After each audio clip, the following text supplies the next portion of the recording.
students, welcome to class 11th chemistry video lecture. I am Mukesh Banani as chemistry teacher from Shiv Jyoti Educational Group. So today we will discuss the chapter number 7, that is equilibrium. This is the part 2nd video lecture. Now come to the page number 212. Topic is ionic equilibrium in solution. In the following section we will study the equilibrium involving the ions. Michael Faraday classified the substance into two categories based on their ability to conduct electricity.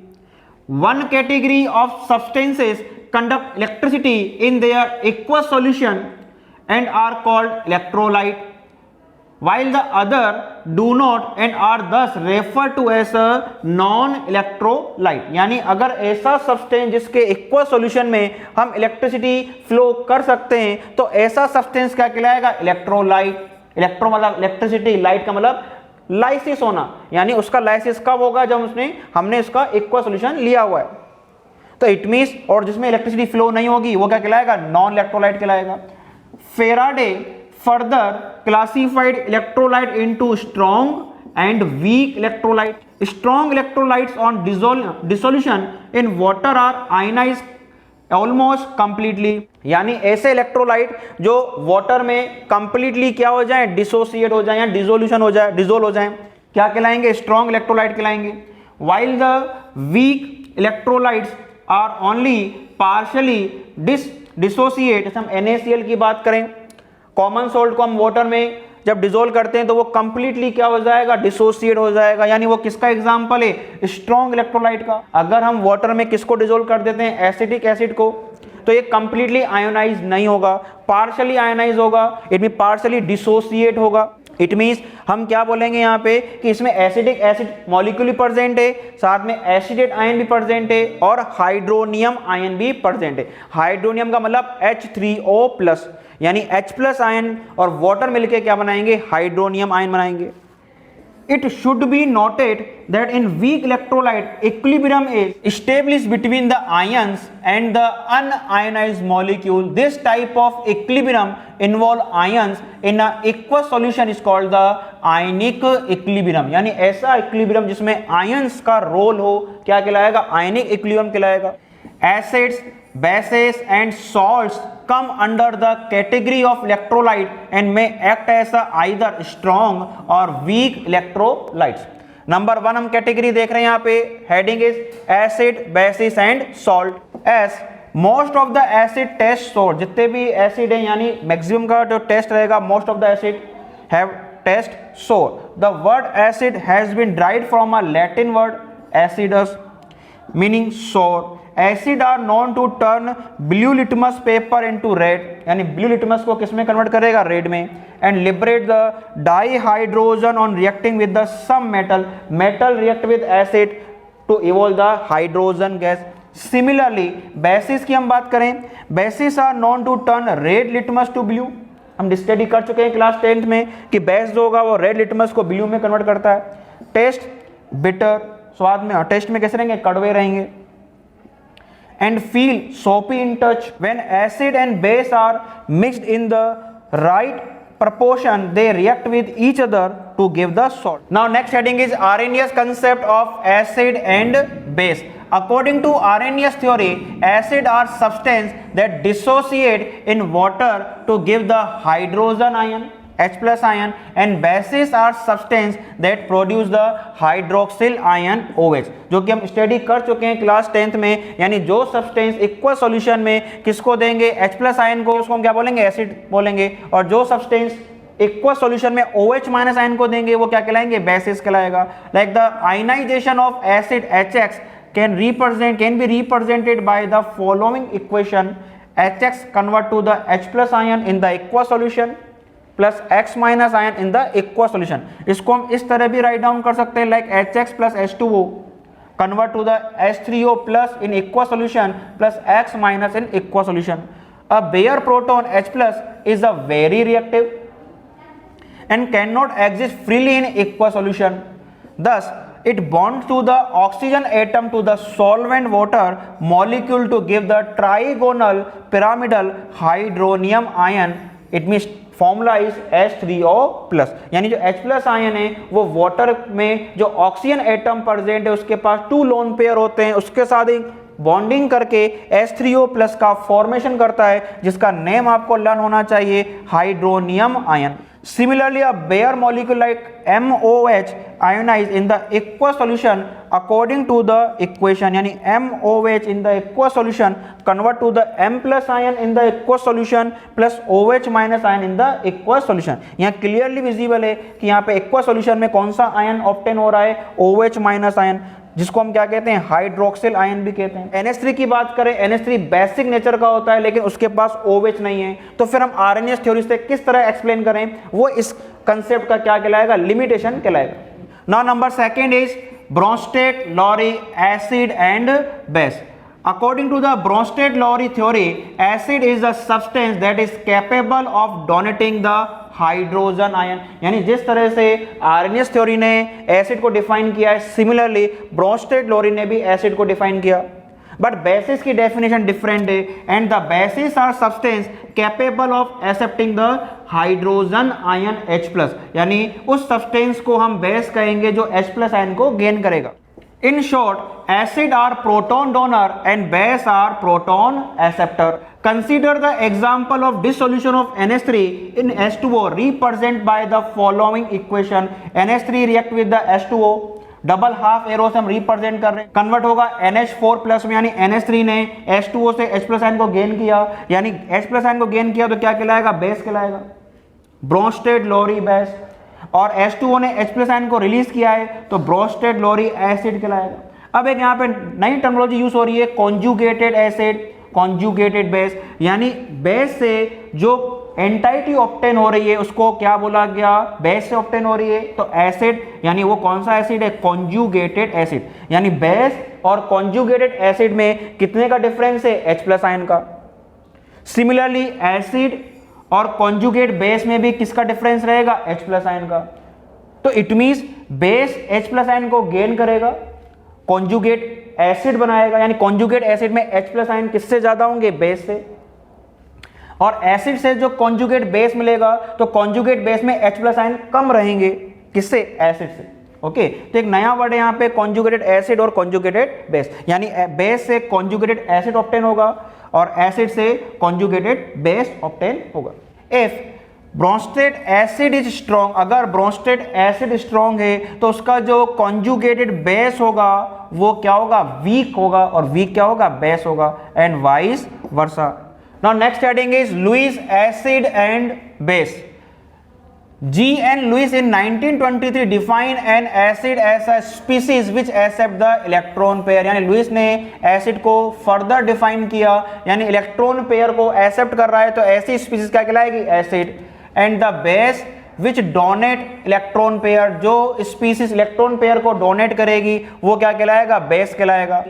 Like BF3 does not have a proton but still act as a acid, यानी BF3 में H+ ion नहीं है, hydrogen नहीं है, उसके बाद भी हम उसको क्या कह रहे हैं, एसिड कह रहे हैं, by the help of Lewis concept, and react with the NH3 by accepting its lone pair of electron. यानी BF3 जो रहेगा NH3 से जो लॉन पेयर आपको दिख रहा है, हम स्टडी कर चुके हैं चैप्टर नंबर 4 में, NH3 के पास एक लॉन पेयर होता है जो बॉन्डिंग में पार्टिसिपेट नहीं करता, उस लॉन पेयर से को कौन ले लेगा, यहाँ पे BF3, यानी इलेक्ट्रॉन पेयर को एक्सेप्ट कर रहा है, so that's why according to the Lewis क्या कहलाएगा, ये एसिड कहलाएगा, यानी लुईस एसिड कहलाएगा. रिएक्शन आपको यहाँ पे क्लियरली विजिबल है. Electron deficient species like AlCl3, CO⁻3+, Mg⁻2+, etcetera can act as a Lewis acid. तो आपको एग्जांपल लर्न होने चाहिए. while species like H2O, NH3, OH- which can donate a pair of electron can act as a Lewis base. Next topic is ionization of acid and base. Strong acid like perchloric acid, formula learn होना चाहिए perchloric acid का HClO4, hydrochloric acid HCl, hydrobromic acid HBr and hydroiodic acid HI. Nitric acid HNO3 and sulphuric acid H2SO4 are term strong, इसको हम क्या बोलेंगे, strong acid कहते हैं, because they are almost completely dissociate into their constituent ion in the aqueous medium, thereby acting as a proton donor. Similarly, strong base की हम बात करें like lithium hydroxide, lithium sodium hydroxide NaOH, potassium hydroxide KOH, cesium hydroxide CSOH and barium hydroxide BaOH का whole twice are almost completely dissociate into ion in aqueous medium giving hydroxyl ion. Next topic is the ionization constant of water and its ionic product. Some substances like H2O are unique in their ability of acting both as acid and base. In pure water, one of the H2O molecule donate proton and act as a acid, and another water molecule accept a proton and act as a base at the same time. The following equilibrium exists. So like this equation की हम बात करें, H2O liquid plus H2O liquid, इसमें एक water जो है H plus ion को release कर रहा है, OH माइनस बना रहा है, यानी H प्लस आयन को रिलीज कर रहा है तो एसिड कहलाएगा, और इससे जो एंटाइटी ऑब्टेन होगी कॉन्जुगेटेड बेस कहलाएगी। सिमिलरली H2O यहाँ पे H प्लस आयन को गेन कर रहा है, H3O प्लस बना रहा है तो गेन कर रहा है तो बेस कहलाएगा। तो इस बेस का जो कॉन्जुगेटेड होगा वो क्या होगा, कॉन्जुगेटेड एसिड होगा, ठीक है, H3O plus. The dissociation constant is represented by, हमने पार्ट 1 में डिस्कस किया है इक्विलिब्रियम कांस्टेंट में, K की वैल्यू क्या हो जाएगी, it mean right hand side में क्या मिल रहा है यहाँ पे H3O प्लस की कंसंट्रेशन, OH माइनस की कंसंट्रेशन और H2O की concentration. The concentration of water is omitted from the denominator as water is the pure liquid and its concentration remain constant.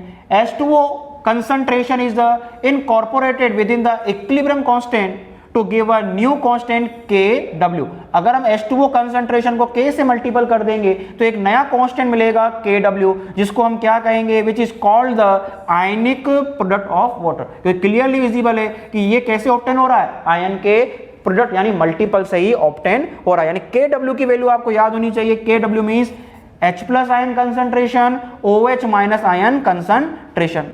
Dissociation of water produce equal number of H plus ion and OH minus ion. The concentration of hydroxyl ion, OH minus ion concentration equal to H plus ion concentration, जिसकी value क्या रहेगी 1.0 into 10 to the power minus 7 molar. Thus the value of Kw at 298 Kelvin. It means Kw की हम बात करें equal to H3O plus concentration, यानी H plus की जगह हम H3O प्लस भी राइट डाउन कर सकते हैं। H3O plus concentration multiple OH minus concentration, दोनों को मल्टीपल करेंगे यानी क्या मिलेगा 10 to the power minus 14 molar square. The value of Kw is temperature dependent as it is the equilibrium constant. It means logarithm को हम समझे, लॉगरिथम जो एक मैथमेटिकल फंक्शन है उसको हम किस तरह से एक्सप्लेन कर सकते हैं। इट मीन्स कोई भी फंक्शन a की power m equal to b है, मैथमेटिक्स का कोई ऑपरेशन है उसको हमको यहाँ पे लॉगरिथम में कन्वर्ट करना है, यानी a का मीनिंग क्या रहेगा, a इक्वल टू बेस और इसकी जो वैल्यू रहेगी ग्रेटर देन 0 रहेगी, but a is not equal to 1 नहीं होना चाहिए। m का मीनिंग क्या रहेगा, पावर, b का मीनिंग क्या रहेगा, वैल्यू, और b इज ग्रेटर देन 0 रहेगा। इट मीन इसको हम लॉगरिथम फॉर्म में राइट डाउन करना चाहें, इट मीन लॉग जो हेड है, हेड पे हम क्या लिखेंगे, जो वैल्यू ऑब्टेन हो रही है b, और जो बेस है उसको हमने g की टेल पे लिख दिया यानी लॉग a, और यहाँ पे जो पावर है पावर को हमने यहाँ पे वैल्यू में लिख दिया यहाँ पे। इट मीन इसको हम रीड करना चाहें तो लॉग ऑफ b जो हमने g पे हेड पे लिख रखा है और b का एक्चुअल में वैल्यू है, तो log of b to base a, क्योंकि a बेस पे हम वैल्यू कैलकुलेट करेंगे और उसकी वैल्यू क्या आएगी, स्मॉल m आएगी। इट मीन जो वैल्यू ऑब्टेन हुई उस वैल्यू को हमने g पे हेड पे लिख दिया है और जो बेस था वो g के टेल पे आ गया और जो पावर थी वो लॉगरिथम का आंसर हो जाएगा। तो लॉगरिथम के कुछ फॉर्मूले हैं जो कि हमको लर्न होने चाहिए। ये जो लॉगरिथम है आपके मैथमेटिक्स ऑपरेशन है, इट मीन लॉग m की पावर n क्या होता है, n लॉग m, यानी जो पावर है वो आगे जंप कर जाती है। लॉग m इंटू n यानी दो मल्टीपल फॉर्म में कोई फंक्शन हो तो it mean log m plus log n कहलाएगा, यानी log mn equal to log m plus log n। Similarly log m upon n equal to log m minus log n। अब यहां पे ln important है। ln का मतलब क्या है? log जिसका बेस जो है e है और हम इसके log बेस 10 में कन्वर्ट करना चाह रहे हैं, तो इसको हम किससे मल्टीपल कर देंगे? 2.303 से हम इसको मल्टीपल कर देंगे, यानी ln इक्वल टू क्या होगा? 2.303 log बेस 10।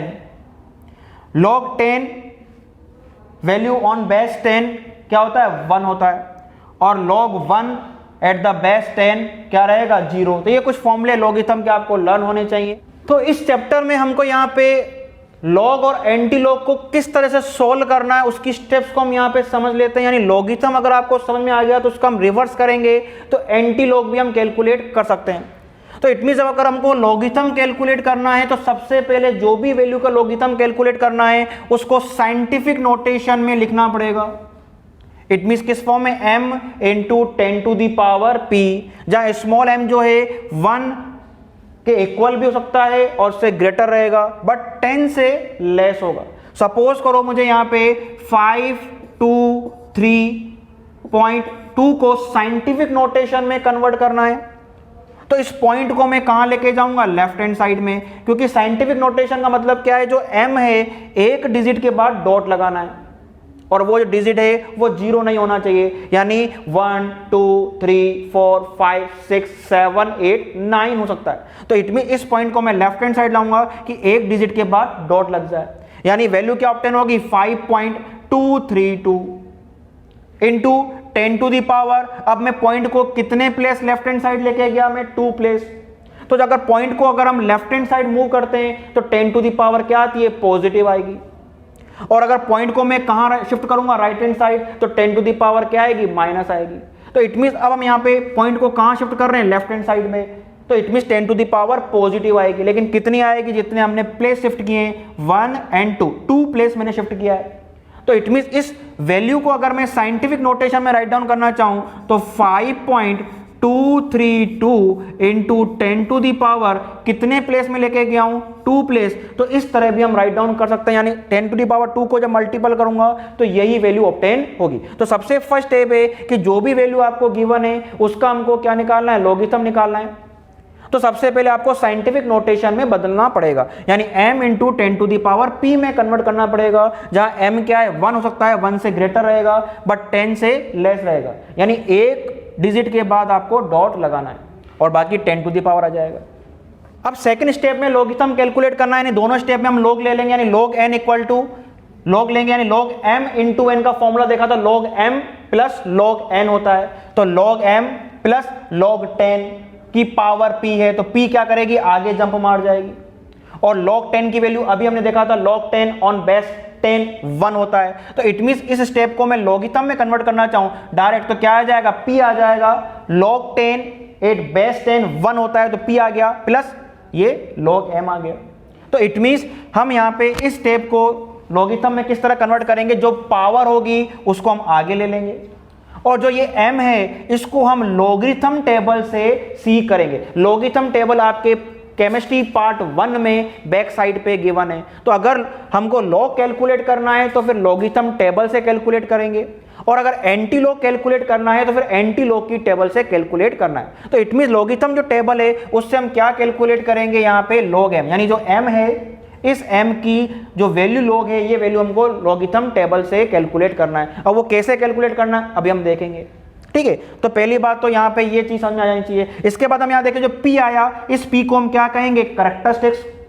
और जो log m आया इसको हम क्या कहेंगे? मेंटिसा कहेंगे। अब कैरेक्टरिस्टिक्स और मेंटिसा क्या होता है? सपोज करो कोई भी वैल्यू जो है 2.526 है, ये वैल्यू है, और मैं इसमें पूछूं कि कैरेक्टरिस्टिक्स की वैल्यू क्या है, तो पॉइंट से आगे वाला जो भी पार्ट होता है वो कैरेक्टरिस्टिक्स कहलाएगा। यानी 2.526 में कैरेक्टरिस्टिक्स क्या कहलाएगा? 2, और मेंटिसा क्या कहलाएगा? पॉइंट के साथ जो भी वैल्यू है 0.526, ये मेंटिसा कहलाएगा, ठीक है। तो यहां जो log m की वैल्यू जो हमको log टेबल से हमको सर्च करना है, ये जो वैल्यू रहेगी 0 हो सकती है, 0 से ज्यादा रहेगी, लेकिन 1 कभी भी नहीं रहेगी, यानी 1 से कम रहेगी, जो कि क्लियरली विजिबल है 0.526। इसमें मेंटिसा है वैल्यू 2.526 में। इसी स्टेप्स को हम रिवर्स कर देंगे तो एंटी लॉग आ जाएगा। सपोज करो हमने यहां से फिनिश किया है तो यहीं से स्टार्ट करना है, यानी किसी भी वैल्यू का अगर हमको एंटी लॉग निकालना है तो उस वैल्यू को स्प्लिट करेंगे। किसमें स्प्लिट करेंगे? कैरेक्टरिस्टिक्स में और मैंटिसा। मैंटिसा जो रहेगा पॉइंट से स्टार्ट होगा, यानी 0 हो सकता है, 0 से ज्यादा रहेगा लेकिन 1 से कम रहेगा। आफ्टर डेट अब करना क्या है, ये P हमको किस तरह ऑब्टेन हुआ था, 10 की पावर ही था ना, तो इट मींस यहां जो P है जो कैरेक्टरिस्टिक्स है वो कहां चला जाएगा, पावर में चला जाएगा। और जो मैंटिसा है इस मैंटिसा को अब हम एंटी लॉग टेबल से देखेंगे, एंटी लॉग टेबल से देखेंगे और ये क्या कहलाएगा, जो वैल्यू होगी वो क्या कहलाएगी, m कहलाएगी। अब m की जो वैल्यू है वी नो वेरी वेल कहां से वेरी कर रही है, 1 से ज्यादा या 1 भी हो सकती है लेकिन 10 से कम रहेगी, यानी एंटी लॉग से जो वैल्यू ऑब्टेन होगी उसमें हम एक डिजिट के बाद डॉट लगा देंगे। तो कुछ लॉग की वैल्यू आपको लर्न करनी पड़ेगी, जैसे कि हम इसको लॉगिथम टेबल से भी कैलकुलेट कर सकते हैं। log 2 की वैल्यू 0.3010। अब log 3 की हम बात करें तो 0.4771। अब log 4 को ऑब्टेन करना है तो log 4 को मैं log 2 की पावर स्क्वायर लिख सकता हूं, और जैसे पावर जाएगा पावर आगे जंप मार जाएगी, यानी 2 log 2, यानी 2 को मैं सिंपल log 2 की जो वैल्यू है उससे मल्टीपल कर दूंगा। यानी log 4 की वैल्यू कैलकुलेट लर्न करना कंपल्सन नहीं है, लेकिन कैसे कैलकुलेट करना है ये मैंने आपको बता दिया। अब log 5 की वैल्यू क्या रहेगी, 0.6990। अब log 6 कैलकुलेट करना है, 6 को मैं log 2 into 3 लिखूंगा, यानी log mn, log m plus log n, यानी log 2 और log 3 दोनों की वैल्यू सम अप कर दूंगा तो log 6 की वैल्यू आ जाएगी, यानी log 6 की वैल्यू भी आपको लर्न करने की रिक्वायरमेंट नहीं है। log 7 0.8451। अब log 8 कैलकुलेट करना है, 8 को मैं 2 की पावर 3 लिखूंगा, पावर आगे जब मार जाएगा यानी 3 log 2। log 2 की वैल्यू हम जानते हैं, 3 से मल्टीपल करेंगे log 8 आ जाएगा। log 9 को मैं 3 का स्क्वायर, 2 आगे जब मार जाएगा 2 log 3, और log 3 की वैल्यू हम जानते हैं उसको सिंपल 2 से मल्टीपल करना है, log 9 आ जाएगा। और log 10 की वैल्यू क्या होता है, 1। तो इट मींस आप लेफ्ट हैंड साइड वैल्यू आपको लर्न करना कंपल्सन है, लेकिन राइट हैंड साइड की वैल्यू आप खुद भी कैलकुलेट कर सकते हो। अब हम कुछ लॉगिथम के एग्जांपल भी देख ले, लाइक सपोज करो log 0.003256 का मुझे वैल्यू कैलकुलेट करना है, तो हम पहले डिस्कस कर चुके हैं कि जब भी लॉगिथम हम कैलकुलेट करते हैं उसको साइंटिफिक नोटेशन में कन्वर्ट करना पड़ता है। तो इट मीन साइंटिफिक नोटेशन में कैसे कन्वर्ट करूंगा, पॉइंट को मैं कहां लेके जाऊंगा, राइट हैंड साइड, यानी एक के बाद डॉट लगाना है।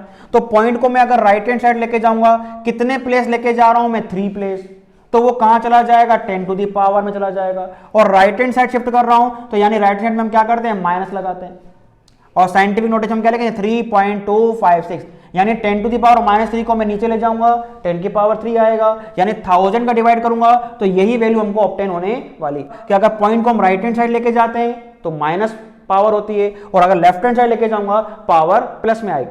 तो पावर कितनी आएगी, जितना आप पॉइंट को आप लेफ्ट या राइट में मूवमेंट कर रहे हो। मैं अभी यहाँ पे 3 प्लेस राइट हैंड साइड लेके जा रहा हूं, तो यहाँ पे मैंने -3 किया है और 3.256 राइट डाउन कर देंगे। अब जो पावर होगी वो क्या कहलाएगा, उसको हम आगे ले लेंगे, यानी -3, और जो साइंटिफिक नोटेशन आपने लिख रखा है यानी 3.256, इसको हम लॉग में लिख देंगे, और इस log 3.256 को हम लॉगरिथम टेबल में वैल्यू कैलकुलेट करेंगे, जिसमें जो 3.2 है यानी स्टार्टिंग के जो 2 डिजिट हैं उसको हम अप टू डाउन देखेंगे, 3rd और 4th डिजिट को हम लेफ्ट टू राइट देखेंगे। अब जो वैल्यू हमको ऑब्टेन होगी उसको सम अप करेंगे, जो आंसर आएगा उसको किस तरह से लिखना है कि उसकी वैल्यू 0 और 1 के बीच में आनी चाहिए, क्योंकि जो आपको वैल्यू ऑब्टेन होगी लॉगिथम से 5127 होगी। कैसे हो रही है अभी हम देखेंगे, आंसर जो मिलेगा आपको 5127 का मिलेगा, लेकिन आपने 0 पॉइंट में लिखना है, यानी जो वैल्यू मिलेगी मुझे वो 0 और 1 के बीच में लानी है, यानी जैसे वैल्यू मिलेगी मैं उसमें पॉइंट लगा दूंगा। तो पॉइंट लगा देंगे, भैया -3 को मैं मैथमेटिक्स में 3 बार भी लिख सकता हूं, ठीक है। मैथमेटिक्स में जानते हैं -3 का मतलब क्या होता है, 3 बार ऊपर लिख देते हैं, तो ये 3 बार और ये प्लस 0.5127, ये मैंने किस फॉर्म में लिखा है कि जो 3 है वो माइनस में है और ये जो है प्लस में है। तो मैं किसी को भी प्लस माइनस नहीं बनाना चाहता हूं, जो वैल्यू उसी फॉर्म में लिखना चाह रहा हूं, यानी माइनस का चला जाएगा बार में, यानी 3 बार, ये मतलब है 3 जो है नेगेटिव है, 0.5127 ये पॉजिटिव फॉर्म में, यानी पॉइंट के जो आगे वाला पार्ट है वो कैरेक्टरिस्टिक्स को डिटरमाइन करना है, यानी इस वैल्यू में कैरेक्टरिस्टिक्स क्या है, -3, और पॉइंट लगा के जो 5127 लिखा हुआ है ये मैंटिसा कहलाएगा, यानी मैंटिसा की वैल्यू क्या होगी 0.5127, ये पॉजिटिव है, और आप कह रहे हो मुझे 3 बार में नहीं लिखना है, डजंट मैटर, एक माइनस और प्लस, यानी आंसर किस में आना है, नेगेटिव में आना है। और आप माइनस प्लस करके आपको इस तरह भी आप आंसर राइट डाउन कर सकते हो। अब लॉगिथम में एग्जांपल की बात करें, लॉगिथम 3.256 की हमको वैल्यू ऑब्टेन करनी है, तो स्टार्टिंग के 2 डिजिट हम कहां देखेंगे, अब से डाउन में देखेंगे, और थर्ड डिजिट हमको कहां देखना है, इन कॉलम्स में देखना है। जो वैल्यू ऑब्टेन होगी उसको हम रफली राइट डाउन कर लेंगे, और जो 4 डिजिट होगा हमको इन कॉलम्स में देखना है। तो इट मींस 3.256 की वैल्यू ऑब्टेन करनी है। 32 स्टार्टिंग के 2 डिजिट क्या है आपके, 32 है, तो 32 हम यहाँ पे अप टू डाउन देख रहे हैं, और 5 जो है हम यहाँ पे इस वाले कॉलम में देखेंगे, यानी इससे तो हमको नीचे आना है, और यहां से हम क्या करेंगे, लेफ्ट टू राइट जाएंगे, जहां वैल्यू ये इंटरसेक्ट होगी, यानी वैल्यू क्या है यहाँ पे 5119, इसको हम रफली राइट डाउन कर लेंगे 5119। अब इसके आगे का डिजिट कौन सा है, 6। 4 डिजिट हमको कहां देखना है, इन कॉलम्स में देखना है, यानी 6 दिख रहा है, यानी आपको इसमें कहां आना है, नीचे आना है, और इधर से हम क्या करेंगे, लेफ्ट टू राइट आगे बढ़ेंगे, जहां वैल्यू इंटरसेक्ट होगी, यानी वैल्यू कहां पे इंटरसेक्ट हो रही है, लाइक दिस 8, इसको हम सम अप कर देंगे। आंसर क्या आएगा यहाँ पे 7215। अब इसका आंसर क्या है, लॉगिथम से जो वैल्यू मिलेगी उसकी वैल्यू 0 से 1 के बीच में आना चाहिए, तो इट मींस हम यहां पे क्या लिख देंगे 0.5, यही यहां पे इंपॉर्टेंट है। अब हम एंटी लॉग को देख लेते हैं, लॉग का अपोजिट एंटी लॉग, माइनस का 13.5264 है, क्योंकि एंटी लॉग में जब भी नेगेटिव आएगा आपको उसको पॉजिटिव में कन्वर्ट करना पड़ेगा। किसको पॉजिटिव में कन्वर्ट करना है, यानी मैंने लिखा है माइनस का 13.5264, इसमें करेक्टरिस्टिक्स क्या रहेगा, -13, और मेंटिसा क्या रहेगा, माइनस का 5264। और हमको ध्यान रखना है mantissa is always positive, mantissa always क्या होना चाहिए, पॉजिटिव होना चाहिए, जबकि इस वैल्यू में हमको यहां मेंटिसा नेगेटिव मिल रहा है। तो जब भी एंटीलॉग में अगर माइनस साइन पहले आ जाता है तो उसमें फिर मेंटिसा को पॉजिटिव बनाना पड़ेगा, उसके लिए फिर हम क्या करेंगे, -1 और +1, तो माइनस का 13 -1 क्या हो जाएगा, -14 हो जाएगा। अब 1 में से मैं इस वैल्यू को माइनस कर रहा हूं, क्यों कर रहा हूं, क्योंकि मुझे मेंटिसा पॉजिटिव चाहिए। अगर नेगेटिव होगा तो फिर हम एंटीलॉग से वैल्यू कैलकुलेट नहीं कर पाएंगे, यानी हम 1 माइनस करेंगे, यहां जो हमको मेंटिसा मिल गया, पॉजिटिव मिल गया 0.4736। अब जो यहां करेक्टरिस्टिक्स था -14, वो कहां चला जाएगा, 10 की पावर में चला जाएगा, क्योंकि लॉगिथम में हमने किया क्या था, जब हम लॉग निकाल रहे थे तो पहले हमने साइंटिफिक नोटेशन निकाला था, वो साइंटिफिक नोटेशन में जो पावर थी वो क्या बन रही थी, करेक्टरिस्टिक्स, तो एंटी लॉग क्या होगा, उसका अपोजिट होगा। अब करेक्टरिस्टिक्स को हम क्या बनाएंगे, पावर बनाएंगे, और जो ये लॉगिथम है यहाँ पे, सॉरी एंटी लॉग है यहाँ पे 0.4736, यानी जो मेंटिसा है इसकी वैल्यू मुझे एंटी लॉग टेबल से मैं कैलकुलेट करूंगा, स्टार्टिंग के 2 डिजिट अप टू डाउन, और थर्ड 4 डिजिट को मैं लेफ्ट टू राइट देखूंगा, जो वैल्यू ऑब्टेन होगी उसको सम अप करूंगा। लेकिन अब की बार जो मुझे वैल्यू मिलेगी वो 2976 मिलेगी, लेकिन अब मुझे लिखना कैसे, कि अब जो वैल्यू मिले मुझे 1 और 10 के बीच में लिखना है, तो 1 और 10 के बीच में कैसे मिलेगा, मुझे 1 के बाद डॉट लगाना पड़ेगा। तो इट मींस ये सबसे इंपॉर्टेंट है कि लॉगिथम से जो वैल्यू मिलेगी उसको आपको 0 से 1 के बीच में ले जाना है, तो 0 से 1 के बीच में कैसे ले जाएंगे, स्टार्टिंग में डॉट लगा दो, जबकि एंटीलॉग में जो वैल्यू मिलेगी उसकी वैल्यू 1 से लेकर 10 के बीच में आनी चाहिए, तो आपको 1 के बाद डॉट लगाना है। तो इट मींस मैंने एंटीलॉग किसका देखा, 4736, कैसे वैल्यू आया मैं अभी आपको दिखा रहा हूं यहां पे, और वैल्यू क्या मिलेगी 2.976, मल्टीपल कर देंगे 10 की पावर -14। अब एंटीलॉग का वैल्यू हमको कैलकुलेट करनी है 4736 का, यानी एंटीलॉग वाली टेबल में हमको देखना पड़ेगा, उसमें 4736 में स्टार्टिंग के जो 2 डिजिट है उसको हमको कहां देखना है, अप टू डाउन, और जो लास्ट का उसके बाद थर्ड डिजिट रहेगा, थर्ड डिजिट हम कहां देखेंगे, इन कॉलम्स में देखेंगे, जहां पे वैल्यू इंटरसेक्ट होगी उसको हम रफली राइट डाउन कर लेंगे, और जो 4 डिजिट रहेगा उनको हमको इन कॉलम में देखना है, और उस वैल्यू को भी रफ में लिख लेंगे और सम अप कर देंगे। एंटीलॉग देखना है हमारे को यहाँ पे 4736 को देखना है, तो 4736 में यहाँ पे आप देखो स्टार्टिंग के 2 डिजिट कौन से हैं, यहाँ पे 47, तो आपको अप टू डाउन देखना है। तो इट मींस यहाँ पे आपको वैल्यू क्लियर दिख चुका है, यहाँ पे पॉइंट का 47, और जो थर्ड डिजिट रहेगा उसको हमने इस कॉलम में देखा, यहाँ पे जो वैल्यू ऑब्टेन हो रही है लाइक दिस, इंटरसेक्ट करना है, यानी लेफ्ट टू राइट और अप टू डाउन, ये थर्ड वाला डिजिट है 473, तो ऑब्टेन जो हुआ वैल्यू उसको हम रफली राइट डाउन कर देंगे 2972। अब 6 भी आ रहा है 4 डिजिट, तो 4 डिजिट का डिजिट हमको इस टेबल में देखना है। इसी लाइन में हम आगे की ओर मूव करेंगे, जहां पे 6 आ जाए, ये 1 2 3 4 5 6, यानी 6 की वैल्यू क्या ऑब्टेन हुई 4। इसको भी हमने रफ में राइट डाउन कर लिया, दोनों को सम अप कर देंगे 2976। लेकिन अब इसको लिखना कैसे, एंटीलॉग से जो वैल्यू ऑब्टेन होगी हमारे को वो वैल्यू 1 से 10 के बीच में आनी चाहिए। तो हम क्या करेंगे, 1 के बाद डॉट लगा देंगे। जो हमने एंटीलॉग देखा पॉइंट का 473 से, उसकी वैल्यू हमको क्या मिलेगी 2.9। ये पॉइंट में स्टूडेंट कंफ्यूजन होता है, पॉइंट कहां लगाना है। तो एंटीलॉग से जो वैल्यू ऑब्टेन होगी वो 1 से लेकर 10 के बीच में होगी, यानी एक डिजिट के बाद आप